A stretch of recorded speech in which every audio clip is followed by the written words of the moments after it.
안녕하세요. 오늘 저희가 같이 펼쳐볼 자료는 최근 한국 사회의 여러 모습을 보여주는 뉴스 기사 모음입니다. 대법원 판결문부터 시작해서 최첨단 뇌수술 이야기, 또 보험사들 신상품 소식의 금융시장 데이터까지 언뜻 보면 이게 다 무슨 상관인가 싶잖아요. 하지만 오늘 저희의 미션은 이 흩어진 조각들 속에서 어떤 공통된 흐름을 읽어내는 겁니다. 우리 사회와 경제가 지금 어디로 가고 있는지 그 방향을 한번 제대로 파고들어 보죠. 네, 오늘 자료들을 쭉 훑어보니까 정말 흥미로운 지점이 있더라고요. 완전히 다른 분야의 이야기들인데도 결국 몇 가지 핵심적인 질문으로 이렇게 모아지거든요. 첫째는 일과 보상의 관계를 우리가 어떻게 봐야 하는가. 둘째는 기술이 우리 삶을 더 개인화하고 효율적으로 만들고 있는데 과연 그 끝은 어디일까. 그리고 마지막으로 금융과 건강처럼 우리에게 가장 중요한 문제에서 위험과 안전 사이의 줄타기가 어떻게 나타나고 있는지 이 세 가지 렌즈를 끼고 보면 흩어져 있던 점들이 하나의 그림으로 보이기 시작할 겁니다. 좋습니다. 그럼 가장 뜨거운 이슈부터 시작해보죠. 삼성전자 퇴직금 판결. 이거 정말 말들이 많았잖아요. 대법원이 정기적으로 준 목표 인센티브는 퇴직금 계산에 넣어야 하는 임금인데 비정기적인 성과 인센티브는 임금이 아니다. 딱 이렇게 선을 그었단 말이죠. 솔직히 일반인 입장에서는 그게 그거 아닌가? 싶거든요. 둘 다 성과 좋으면 받는 보너스잖아요. 도대체 법원은 이 둘을 가르는 기준으로 뭘 본 거고 이게 왜 그렇게 재계 전체가 들썩일 만한 큰 사건이 된 걸까요? 바로 그게 그거 아닌가 하는 지점이 핵심입니다. 법원은 겉모습이 아니라 그 돈의 성격을 따진 거죠. 성격이요? 네, 핵심 기준은 정기성과 고정성이었어요. 목표 인센티브는 설령 액수는 좀 변하더라도 부서별 목표 달성 같은 특정 조건만 맞으면 거의 예측 가능하게 정기적으로 지급됐거든요. 그러니까 법원은 이걸 근로의 대가, 즉 월급의 연장선으로 본 겁니다. 아, 반면에 성과 인센티브는 회사 전체가 엄청난 이익을 냈을 때만, 그것도 지급될지 안 될지 모르는 말 그대로 대박 터졌을 때 받는 돈이니까요. 근로와 직접적인 연결고리가 약하다고 판단한 거죠. 그러니까 매년 시험 잘 보면 주는 용돈이랑 로또 당첨금 정도의 차이로 본 거군요. 근데 궁금한 게 그럼 앞으로 기업들이 그냥 성과급 지급 방식을 좀 바꿔서 비정기적인 것처럼 보이게 만들면 이 판결을 피해갈 수 있는 거 아닌가요? 뭔가 좀 허술해 보이기도 하고. 아주 정확한 지적이세요. 실제로 기업 법무팀들이 바로 그 지점을 파고들고 있을 겁니다. 하지만 그렇게 간단하지는 않아요. 이번 판결이 임금의 정의에 대한 중요한 선례를 남겼기 때문에 앞으로 비슷한 소송이 벌어지면 법원은 단순히 이름이나 형식이 아니라 그 실질적인 내용을 들여다볼 거거든요. 그렇군요. 더 중요한 파장은 따로 있습니다. 기업들이 이제 성과급을 잘못 설계했다가는 인건비 폭탄을 맞겠구나 하는 학습 효과를 얻었다는 거죠. 네네. 그래서 지금 다들 성과급 체계 전반을 뜯어고치려고 하는 겁니다. 어쩌면 장기적으로는 아예 예측 가능한 기본급 비중을 높이고 변동성이 큰 성과급은 줄이는 방향으로 갈 수도 있어요. 이건 한국 기업들의 보상 철학 자체가 바뀌는 큰 변화를 의미하죠. 일에 대한 보상의 정의가 법적으로 한번 정의되니까 산업계 전체에 거대한 숙제가 던져진 셈이네요. 그런데 이렇게 정의가 중요해지는 문제가 비단 기업만의 이야기는 아닌 것 같아요. 소비자 쪽을 보니까 요즘 MRI 검사 입원비 문제로 시끄럽더라고요.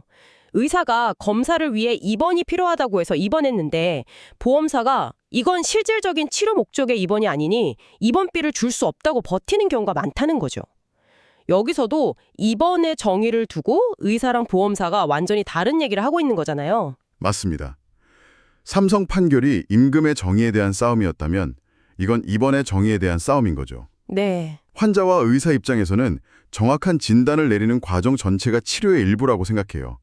MRI를 찍기 위해 안정을 취하고 여러 준비를 하는 과정이 다 필요하다는 거죠. 하지만 보험사는 약관이라는 잣대를 아주 엄격하게 들이댑니다. 어떻게 말이죠? 수술, 투약 같은 직접적인 의료 행위가 없는 입원은 입원이 아니다. 딱 이렇게 선을 긋는 거예요. 검사는 검사일 뿐 치료는 아니라는 논리죠. 여기서 근본적인 질문이 나옵니다.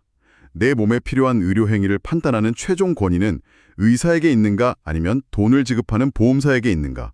바로 이 문제죠. 결국 그 사이에서 애꿎은 소비자만 혼란을 겪는 거고요. 그런데 참 아이러니한 게 이렇게 한쪽에선 정의 문제로 갈등이 커지는데 다른 한쪽에선 보험사들이 오히려 더 소비자에게 다가가려는 움직임을 보인다는 거예요. 예를 들어 현대해상은 암, 치매 같은 특정 질병의 수술비나 치료비, 보장을 엄청나게 잘게 쪼개서 내놓고 있고 하나손해보험은 난임치료나 산후조리원 비용처럼 정말 구체적인 상황을 콕 집어서 보장해주는 여성 전용 보험을 내놨더라고요. 이건 또 왜 이러는 걸까요? 그게 바로 초개인화라는 보험업계의 큰 흐름입니다. 초개인화요. 네. 이걸 비유하자면 예전 보험이 여러 음식이 코스로 나오는 정식 세트였다면 지금은 수십 가지 반찬이 쫙 깔린 한식 뷔페로 바뀌고 있는 거예요. 소비자가 자기 접시에 원하는 반찬만 골라 담는 거죠. 나는 위암 가족력이 있으니 위암 수술비 보장만 강화하고 다른 건 빼겠다. 이게 가능해지는 겁니다. 뷔페 비유 확 와닿네요. 선택권이 늘어나는 거니까 소비자 입장에선 좋은 거 아닌가요? 물론 장점이죠. 하지만 뷔페에 가면 내가 뭘 담느냐에 따라 영양 균형이 완전히 달라지잖아요. 아, 그렇죠. 마찬가지로 보험도 선택의 자유가 커진 만큼 내가 뭘 선택했고 뭘 빼먹었는지 정확히 알아야 하는 책임도 커지는 겁니다. 어쩌면 보험사들의 속내는 다른 데 있을 수도 있어요. 어떤 거죠? 조금 전에 얘기했던 MRI 분쟁처럼 애매한 부분 때문에 싸울 바에야 아예 처음부터 보정 범위를 레이저로 자르듯이 명확하게 설정해서 분쟁의 싹을 잘라버리려는 전략일 수도 있는 거죠. 고객님, 약관에 딱 이 수술만 보장된다고 쓰여 있지 않습니까? 이렇게요. 아, 분쟁의 소지를 줄이고 소비자의 니즈도 맞추는 일종의 일석이조 전략일 수 있겠군요. 이런 변화 뒤에는 단연히 기술의 발전이 있겠죠. 기사들을 보니까 NH농협 손해보험은 무려 40만 건의 상담 업무를 음성보수로 다동화했고 KB손해보험은 아예 AI 데이터 본부를 만들어서 손해율, 즉 보험금 지출을 관리한다고 하더라고요. 이런 기술들이 결국 소비자에게는 어떤 영향을 주게 될까요? 단순히 전화 연결이 빨라지는 것 이상의 의미가 있을 것 같은데요. 물론이죠. 기술 도입은 항상 동전의 양면과 같아요.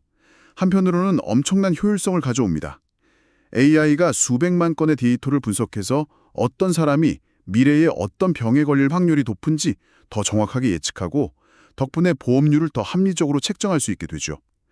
IM라이프 생명이 24시간 연금 설계 서비스를 내놓은 것처럼 소비자가 시공간 제약 없이 서비스를 이용할 수 있게 되는 것도 큰 장점이고요. 하지만 동전의 뒷면을 봐야 합니다. 이 모든 게 금융산업 전체의 거대한 디지털 전환, 더 나아가서는 비대면화의 일부라는 거죠. 비대면화. 듣기만 해도 차가운 느낌이 드는데요. 결국엔 복잡한 문제가 생겼을 때 공감해주고 내 상황에 맞게 유연하게 판단해줄 사람이 없어지는 거 아니냐는 걱정이 들어요. 기계랑 싸울 수는 없잖아요. 바로 그 우려가 핵심입니다. 기술이 주는 효율성과 편리함, 그리고 그 이면에 있는 비인간화에 대한 걱정. 이 구도는 비단 금융권만의 이야기가 아니에요. 의료 쪽을 보면 이 대비가 훨씬 더 극명하게 드러납니다. 먼저 기술의 쾌가부터 보죠. 예전에는 뇌종양 수술하려면 머리를 다 밀고 두개골을 크게 열어야 했잖아요. 상상만 해도 끔찍하죠. 네, 그렇죠. 그런데 요즘은 미세 침습 개두술이라고 해서 열쇠구멍만한 작은 구멍 하나로 종양을 떼어내는 기술이 나왔어요. 환자의 몸과 마음에 남는 상처를 최소화하는 정말 놀라운 발전입니다. 와, 그건 정말 기술이 사람을 살리는 거네요. 그렇죠. 그런데 바로 옆에 있는 다른 기사를 보면 정반대의 이야기가 나옵니다.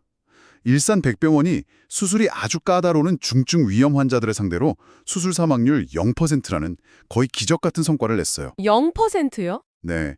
근데 그 비결이 최첨단 로봇이나 AI가 아니었어요. 소화기내과, 외과, 종양내과, 영상의학과 의사들이 모두 한자리에 모여서 환자 한 명을 두고 머리를 맞대고 최적의 치료 계획을 짜는 다학제 진료 덕분이었습니다. 가장 인간적인 협력이 최고의 결과를 만들어낸 거죠. 굉장히 흥미로운 대비네요. 한쪽은 최첨단 기술, 다른 한쪽은 인간 전문가들의 집단지성. 그럼 이 두 사례를 어떻게 연결해서 봐야 할까요? 기술이냐, 인간이냐, 선택의 문제일까요? 아니요. 이건 선택의 문제가 아니라 조화의 문제입니다. 조가요. 네. 두 사례가 우리에게 던지는 메시지는 명확해요. 기술은 인간을 대체하는 게 아니라 인간의 역량을 최고로 끌어올리는 도구로 쓰일 때 가장 빛난다는 겁니다. 미세 침습 수술법은 의사의 손을 더 정교하게 만들어주는 도구이고 보험사의 AI는 분석과의 두뇌를 더 빠르고 정확하게 만들어주는 도구죠. 하지만 일산백병원의 사례처럼 수많은 변수를 고려하고 생명이라는 무게를 감당하며 최종 결정을 내리는 건 여전히 인간 전문가들의 통합적인 판단과 지혜의 영역이라는 걸 보여줍니다. 결국 최고의 결과는 가장 날카로운 기술과 가장 따뜻한 인간의 손길이 만났을 때 나오는 거죠. 기술과 인간의 협력, 정말 중요한 지점이네요. 자, 그럼 이제 마지막으로 시야를 넓혀서 경제 전반의 분위기를 한번 살펴보겠습니다. 요즘 뉴스 보면 정신이 없어요. 한쪽에서는 국내 증시가 사상 최고치를 찍었다면서 5,000피, 1,000스탁 같은 말이 나오고 분위기가 아주 뜨겁거든요.